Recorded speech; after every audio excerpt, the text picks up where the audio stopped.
Hey there, economics explorers! Ever notice how an ice cream cone on a scorching summer day just hits the spot? You'd probably even pay a little extra for that sweet relief, right? That's demand in action. Demand is the amount of something people are willing and able to buy at a certain price. Think about it. On a cold winter day, you probably wouldn't want that ice cream as much. The demand would be lower, even if the price stayed the same. Why is that?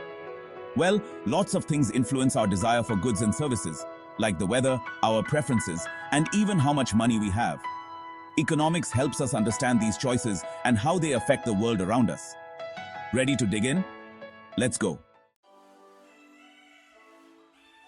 Now, before we go any further, let's get our terms straight.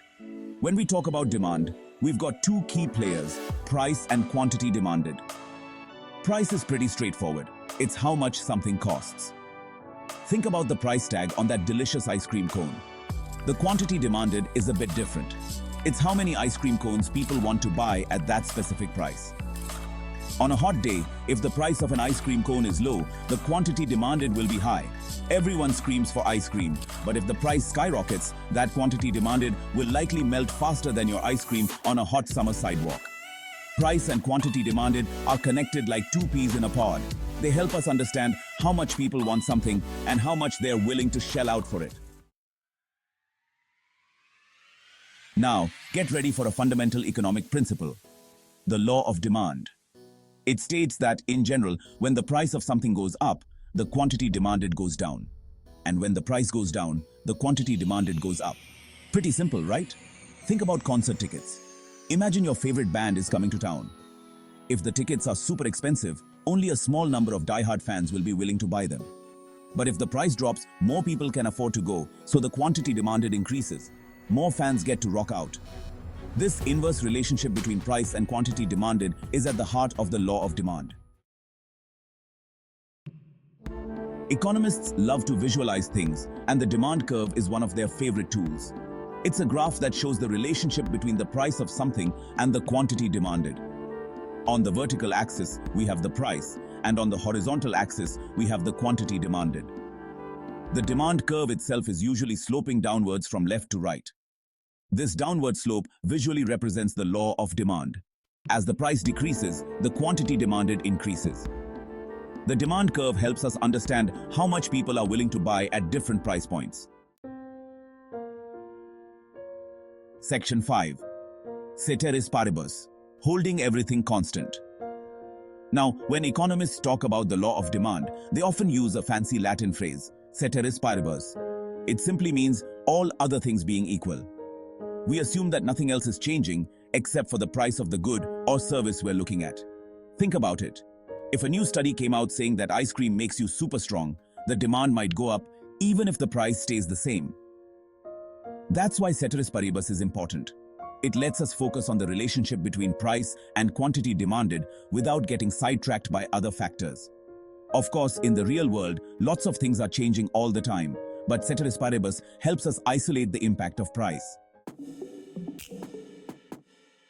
Section 6. Shifting demand. It's not just about the price tag. Okay, we've established that price affects how much people want to buy. But what about other factors? Lots of things can shift the entire demand curve, not just move us up or down the existing one. These demand shifters can make the curve move right, increase in demand, or left, decrease in demand. One biggie is income. If you suddenly get a raise, you might be willing to buy more of something, even if the price doesn't change. Your demand curve for that good would shift to the right. Another factor is preferences or tastes. Remember that study about ice cream making you strong? That could lead to a shift in demand. If something becomes trendy or popular, more people will want it, regardless of the price. Demand shifts. Demand. Section 7. Drawing the demand curve. A step-by-step guide. Ready to become a demand curve master? Let's draw one. Let's say we're talking about pizza slices. Step 1. Draw your axes. Label the vertical axis, price, and the horizontal axis, quantity demanded.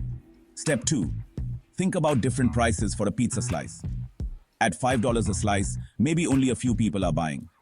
Mark that point on your graph. Step 3. Lower the price to $4. more people will probably grab a slice now. Mark that point. Step 4. Keep lowering the price and marking the corresponding quantity demanded. Step 5. Connect the dots. You've got yourself a downward sloping demand curve.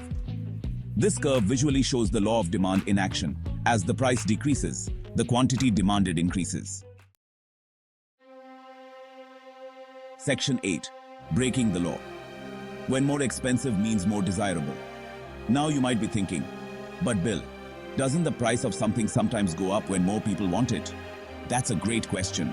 While the law of demand holds true in most cases, there are a few exceptions. One exception is something called a given good. This is a very rare situation where the demand for a good increases as the price increases. This usually happens with essential goods when there are no close substitutes and people are worried about price as a sign of quality. Another exception is a Veblen good, where a higher price actually makes the good more desirable. Think about luxury cars or designer handbags. People might buy them because they're expensive and seen as status symbols. These exceptions are interesting to think about, but remember, they are not the norm. In most cases, the law of demand holds true. So there you have it. Demand is all about how much people want something and how much they're willing to pay for it. We've learned about the law of demand, the demand curve, and even some exceptions to the rules. Now, here are some questions to ponder. Can you think of other factors besides price that might influence your demand for a product? Can you come up with your own examples of goods or services that might experience a shift in demand? What are some examples of given or Veblen goods you've encountered in your own life? Keep exploring the world of economics, and remember, knowledge is power.